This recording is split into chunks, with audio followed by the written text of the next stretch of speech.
बहनों की लालची भाभी। करिश्मा, रेशमा और मनीषा 3 बहनें हैं। उनका एक भाई भी है, मयंक। मयंक अपनी बहनों को बहुत प्यार करता है, लेकिन मयंक की पत्नी सविता इस मामले में मयंक से बिल्कुल ही अलग है।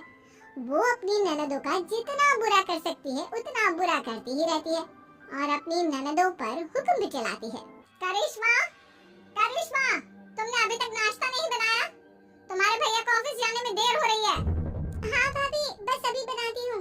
करिश्मा, तुम ये ढीलापन छोड़ दो। कल को पराए घर जाना है। वहाँ अगर तुम इस तरह से काम करोगी तो लोग क्या कहेंगे कि माँ ने और भाभी ने कुछ सिखाया नहीं। और तुम्हारी दोनों बहनें कहाँ हैं? रेशमा मार्केट गई है और मनीषा सो रही है। क्या? सुबह के 8 बज रहे हैं और ये महारानी अभी भी सो रही है? ये कहते हुए सविता अपनी सास दुर्गा देवी के पास जाती है। माँ जी, देख रही हो अपनी बेटियों के तौर तरीके? क्या हुआ बहू? सुबह सुबह क्या कर दिया मेरी बेटियों ने? अरे एक तो अभी अभी उठकर किचन में गई है, दूसरी सुबह सुबह बाहर चली गई और तीसरी अभी तक सो रही है। क्या करूं मैं इन तीनों का? मैं तो परेशान हो गई हूँ। जा जाकर उठा उसे और रेशमा से मैं बात करती हूँ।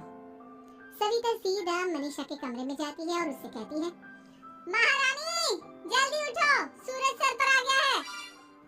भाभी थोड़ी देर और सोने दो ना, मैं रात को लेट सोई थी। वो क्या ना यूनिट टेस्ट चल रहे हैं। शराफत से उठती है या नहीं, या फिर पानी की भरी बाल्टी डालूं तेरे ऊपर? नहीं भाभी, मुझे बिस्तर में नहीं आना, उठती हूँ मैं। मनीषा जल्दी से उठकर बाथरूम में चली जाती है। सभी आराम से बैठकर नाश्ता कर रहे होते कि तभी रेशमा बाजार से हाथ में सामान लिए आ जाती है। रेशमा को देखते ही सविता उस पर बरस पड़ती है। लो, आ गई महारानी। ऐसा भी क्या सामान लाना था जो सुबह आंख मलते ही बाजार की तरफ रवाना हो गई? भाभी, कल आप ही तो चीख रही थी कि घर का सारा सामान मुझे ही लाना पड़ता है, घर में किसी को भी किसी काम से कोई लेना देना नहीं है। अब मैं बाजार जाकर सामान ले आई तो आपको इस बात से भी तकलीफ हो रही है? देख रही हो माँ जी, अपनी बेटी की जुबान कैसे से भी तेज चलती है। और मयंक, आप तो कुछ कहेंगे नहीं अपनी लाडली बहन को। रेशमा, अपनी भाभी से ऐसे बात नहीं करते। चलो माफी मांगो। भैया, मैं क्यों माफी मांगू? आप भाभी से बोलिए ना कि हम पर कम हुक्म चलाया करें।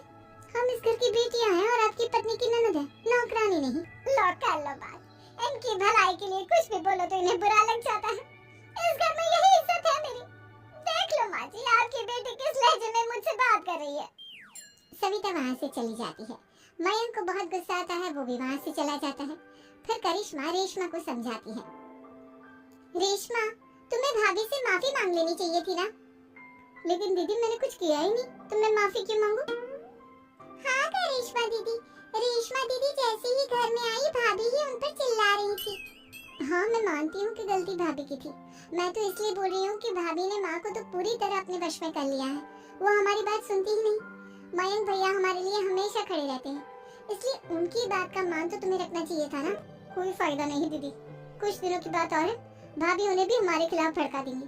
फिर वो भी माँ की तरह हमारी किसी बात का विश्वास नहीं करेंगे। इसी तरह सविता अपनी तीनों ननदों को किसी न किसी बात पर परेशान करती रहती थी। एक दिन मयंक अपनी तीनों बहनों के लिए गिफ्ट लाया। करिश्मा, ये तुम्हारे लिए हार का सेट। रेशमा, तुम्हारे लिए सुंदर सी ड्रेस। और मनीषा, तुम्हें किताबें पसंद है ना, तुम्हारे लिए किताबें लाया हूँ। थैंक यू भैया, थैंक यू भैया, थैंक यू भैया।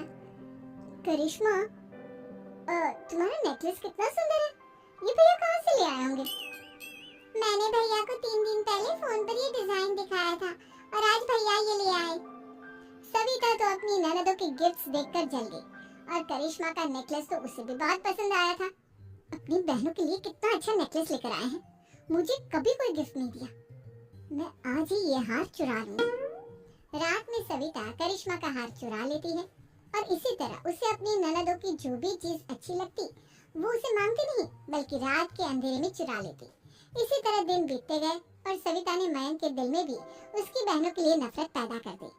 एक दिन मयंक ने करिश्मा और रेशमा के लिए रिश्ता देखा और ये बात उसके घर में सबको बताई। माँ, करिश्मा और रेशमा के लिए बहुत अच्छा रिश्ता आया है, वो लोग कल इन्हें देखने आ रहे हैं।